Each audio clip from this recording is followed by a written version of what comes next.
네, 이번에는 돈이 보이는 목요일의 귀염둥입니다. 소개가 맞나요? 네. 마음에 드시나요, 이주영 씨? 네, 선배님들의 귀염을 받고 있긴 하죠. 네. 그런데 매번 마스코트 귀여움 담당 어디까지가 이주영이야 라고 생각하시는 분들 많으실 텐데요. 그런데 우리 일상 속에서도 그 범주가 넓은 것들이 있습니다. 맛있게 먹는 게 다가 아니라 설거지 정리까지가 요리고요. 또 연애나 사랑도 결혼이냐 이별이냐 그 범주가 넓은 것들이 있습니다. 그렇다면 도시의 랜드마크는 어디까지일까요? 그 스펙트럼을 넓혀보는 시간 준비했습니다. 함께 와보시죠.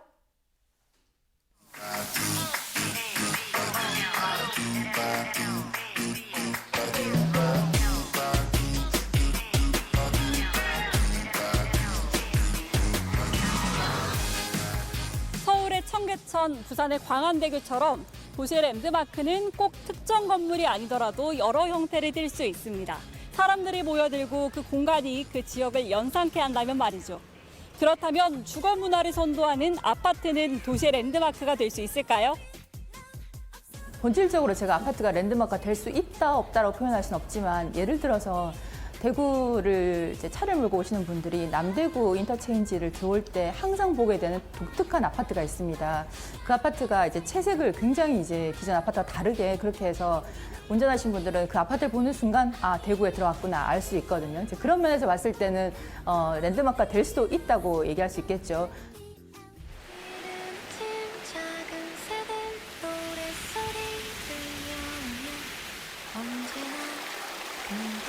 화면에서 막 스톤치드가 나온 것 같죠? 랜드마크의 스펙트럼을 넓히고자 떠난 길.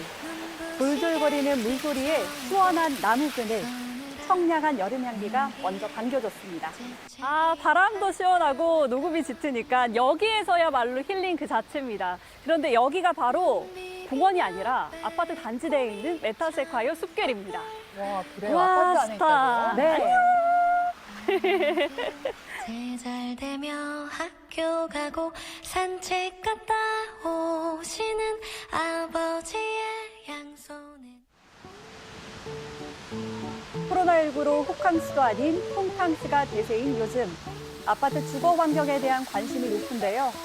올해 초까지만 해도 외출이 어렵다 보니 집안 설계에 관심이 컸지만 최근에는 아파트 자체 조경이나 단지 내 환경 등이 대세입니다. 와, 어떡해. 누가 아파트라고 믿겠어요. 아, 저기 계시네요. 안녕하세요. 네. 공원인가 아파트인가 오늘도 해설자분을 모셨습니다.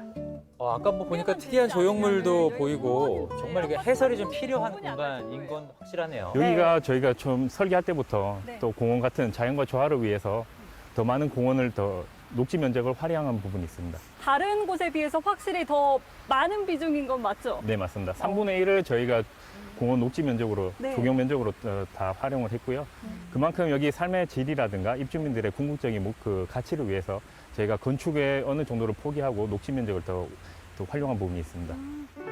네, 정말 조경에 엄청나게 공을 들였어요. 맞습니다. 이 자연과 사람을 배려한 푸른 녹지 공간을 테마공원으로 구성하고 삶의 여유와 행복을 느낄 수 있도록 설계했습니다. 공간이 되게 다채롭게 꾸며져 있어요. 이런 거는 알인가요? 이곳은 저희가 여기 장소가 물결로 다 이루어져 있어서 물결이라는 미술 작품을 아. 특별히 여기다 도입을 했습니다. 물결이요. 이런 예. 식으로. 여기 이름이 있나요? 따로? 여기 저기 옆에 보시면 석가산이 있고 앞에 네. 연못이 있는데 여기를 저희는 물빛정원이라고 이름을 지었고요. 아. 거기에 맞춰서 물결이라는 미술 작품을 같이 도입했습니다. 와, 물빛 정원 이름도 예쁘네요. 뭔가 저희 지금 수증기가 날아가고 있는데 물안개가 피어오르되어 있어서 보는 것만으로도 시야가 좀 시원한데요. 물멍이 아니라 폭포멍. 아파트 중앙에 위치한 작은 공원이 입주민들의 자유로운 휴식 공간이 되고 있었는데요. 저희가 기암절벽 이런 것들을 다 형상화해서 석가산을 만들었고요. 네. 여기에 보시는 그 식물들 같은 경우도 실제 그런 곳에 모티브를 따서 만들었습니다. 계절별로 식물들 색깔이 또 다르고 꽃을 맺는 그런 시기도 달라서 사계절 내내 다채로운 색상이랑 식물들을 감상할 수 있어요. 지하 1층 지상 최고 25층 아파트 14개 동안에 이렇게 특화된 조경이 꾸며져 있었는데요. 정말 도심 속 피서지가 따로 없죠. 네, 휴가 안 가도 될 것 같아요. 네. 근데 여기는 저 혼자가 아니라 다른 분들도 분명히 오셔서 칭찬 많이 하셨을 것 같아요. 네, 토목 건축 기술 대상, 환경 주거 문화 대상, 그리고 굿디자인상을 받았는데요. 저희 조경 같은 경우는 특히 저 파티오 저쪽에서 굿디자인상을 받았습니다. 정원은 두 번째 집이다. 요즘 정서적 측면에서 식물의 효과가 주목받으면서 조경 못지않게 정원 조성이 새로운 트렌드가 되고 있습니다. 글씨도 멋있네요. 네, 네, 여기는 유럽 정형식 정원을 저희가 모티브로 따서 중앙의 분수 그리고 다채로운 식재를 통해서 좀 이국적인 느낌이 나도록 저희가 설계를 했습니다. 정말 유럽풍이 느껴져요. 영화의 한 분수 장면이 하나에서도. 떠오르지 않으시나요? 맞아요. 예, 로마의 휴일? 여름꽃으로 또 단지의 다채로움을 더하고 살짝 있습니다. 광장 같은 느낌도 네, 있어서 여기 분수 앞에서 마치 버스킹 공연도 열리고 와서 이야기도 나누면 좋을 것 같아요. 실제로 저녁 때 보면 여기 수반 옆에 사람들이 앉아서 다들 이웃들과 대화를 나누거나 그런 네. 커뮤니티 조성 장소로도 큰 목을 하고 있습니다. 저희가 일반적으로 조경이라고 얘기하면은 건축의 면적의 한 몇 프로, 땅의 몇 프로 이렇게 해서 건축의 마치 부수물처럼 이렇게 설계할 때가 많은데요. 여기 같은 경우는 마치 공원을 먼저 설계하고 아파트 단지를 놓은 것 같은 그런 모습을 보여줘요. 그래서 공원 조경 계획이 굉장히 다양하고 그 공동체들이 다양한 행위를 할 수 있는 그런 공간들이 많이 있어요. 분수대라든지 뭐 산책길이라든지 건강을 위한 길이라든지 그래서 아마 공동체를 활성화하기 위해서 조경의 역할들에 큰 의미를 부여한 그런 단지가 아닌가 생각합니다. 네, 실제로 여기는 전통 정원. 예전에 아파트 단지에서는 상상할 수 없을 정도의 조경 면적뿐 아니라 조경의 질적인 측면에서도 진일보했는데요. 와, 여기에 컨셉이 도대체 몇 개인가요? 떠나지 않아도 일상의 경험이 감동이 되고 휴식이 되는 곳. 그런 의미에서 건축은 자연과 사람을 잇는 도구입니다. 아무래도 최근에는 코로나19라는 네. 큰 변수가 있었잖아요. 전후로 해서 큰 변화가 있나요? 예전 같은 경우는 아파트의 가치를 위한 단순한 조경이 되었다면 이제는 사람들 입주민의 치유를 목적으로 할 수 있는 그런 조경을 하고 있습니다. 코로나19 한참 터졌을 때는 사실 어디인가 놀러 가기가 여행 가기 쉽지 않았잖아요. 네. 여기 계신 분들은 바로 앞에 나오기도 좋았겠어요. 네, 여기 같은 경우는 좀 저희가 사람들이 일부러 휴양지를 떠나지 않습니까? 그것처럼 앞에 나와도 다 숲이 있고 저 물소리도 들을 수 있으니까 사람들이 이곳에만 있어도 다 자연을 느끼고 또 여행을 가지 않아도 여기서 여행을 갔던 느낌을 받을 수 있습니다. 그렇겠네요. 앞에 정원도 있죠. 물도 있죠. 네. 네, 정말 여행을 가는 것만은 못하겠지만 그래도 일상에서 큰 대리 만족이 될 것 같아요. 네, 그럼요. 그만큼 또 관리도 철저하게 하고 있었는데요. 안녕하세요. 저게 우리 집이요. 아, 잠깐 이쪽으로 와주실까요? 이사 가시려고요? 이제 지금 뭐 점검하시는 건가 봐요. 예, 그렇죠. 항상 순찰을 돌아야지 단지도 깨끗해지고 그러니까 예, 수시로 돌고 있습니다. 정말 숲 공간이 정말 녹지 공간이 많은데 일하시는 입장에서 좋으실 것 같아요. 일하는 입장에서는 너무 힘든 단지죠. 이 조경이 너무 넓기 때문에 저희들이 아무래도 일을 할 때 조금이라도 더 많이 움직여야 되고 일을 해야 되니까 관리 입장에서는 굉장히 조금 일이 버겁죠. 그렇다고 합니다. 실제 입주민들 반응은 어떠세요?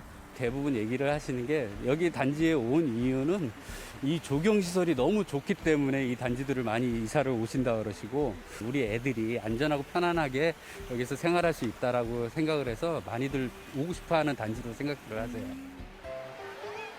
세상 가장 안전해야 할 아이들의 웃음소리가 끊이지 않는 곳. 랜드마크의 또 다른 조건이라면 안전하고 편안한 환경이 아닐까요? 아이들이 진짜 잘 노네요. 안녕하세요. 안녕하세요. 애들 지금 귀뚜라미 잡느라 엄청 바쁜데요? 네네네. 저희 아파트는 이렇게 잔디밭이 구성되어 있어서요. 언제든지 아이들이 원할 때 나와서 놀이할 수 있어서 너무 좋은 것 같아요. 부모님들도 더 좋아하시죠? 네네. 그리고 부모님도 하원 후에 또 여기 나와서 이렇게 같이 놀이해 주시고 아이들하고 즐거운 시간 또 가질 수 있어서 더 좋은 것 같습니다. 정말 좋아하죠. 도시를 위협하지 않고요. 많은 이들의 공유의 장이 되고 무엇보다 아름답게 지어진 아파트는 그 지역을 대표하는 랜드마크가 될 수 있습니다. 공푸마, 숲푸마, 숲을 품은 아파트. 정말 살고 싶은 곳인 건 확실하네요. 앞으로는 어떻게 미래를 좀 꿈꾸고 계세요? 아파트 같은 경우 이제 요즘 이웃 간의 단절 그리고 또 위아래층 간의 좀 불협화음도 많이 있는데 이런 공간에 저희가 앞으로 사람들이 모여서 서로 커뮤니케이션도 되고 상호작용을 이루면서 서로 입주민 간의 친밀도를 높일 수 있는 그런 공간이 되도록 저희가 계획하고 있습니다. 아파트가 또 아름답게 꾸며지고 그곳에 있는 주민분들, 사람들이 행복하다면 이 아파트가 랜드마크가 될 수도 있겠네요. 네, 그렇습니다. 랜드마크는 고정되지 않습니다. 기존의 랜드마크가 높이를 쪼개 20세기의 자본력을 보여줬다면 21세기형 랜드마크는 여백의 공간인 길과 땅에서 이렇게 시민을 위한 존재로 새롭게 태어나고 있습니다. 한 작품을 바라보더라도 다양한 해석이 나올 수 있습니다. 랜드마크도 마찬가지인데요. 외관의 아름다움이나 규모로 상대를 압도하거나 지역의 성장을 이끌며 지역민과 함께하거나 당대의 기술력과 트렌드를 녹여 현재를 반영하기도 합니다. 그리고 끊임없이 이 랜드마크는 변화해 나갈 것입니다.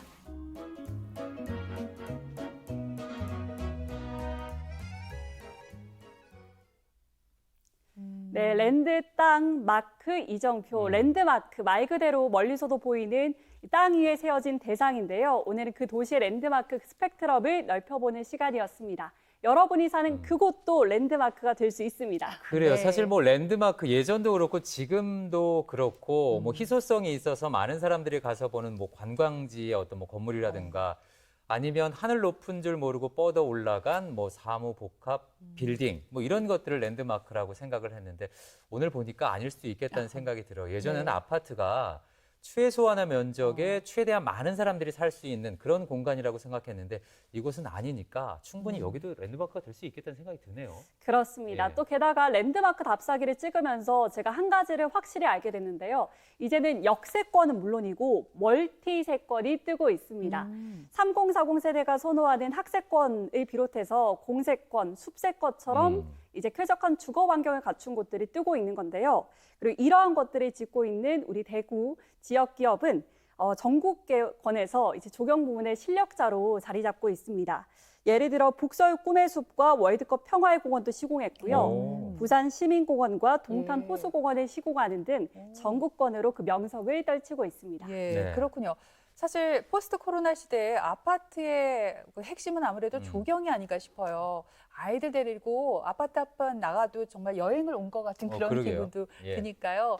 그런 점에서 지금 이곳은 정원이 신의 한 수가 아닐까 싶습니다. 그래요. 저는 그 랜드마크는 고정되지 않는다 이 말이 가장 기억에 남는데 네. 앞서도 뭐 VCR 안에서도 얘기가 있었는데 20세기의 랜드마크가 기술력과 상상력의 상징이었다면 오늘의 랜드마크는 더 많은 사람들이 이용하고 공감하는 그런 곳이라는 생각이 듭니다. 네. 그런 의미에서 마지막 시간이 뜻밖의 여정이 아니라 랜드마크에 대한 고정관념을 아주 깨버리는 그런 뜻깊은 시간이었어요. 네. 이주영 씨 잘 봤습니다. 네, 고맙습니다. 고맙습니다.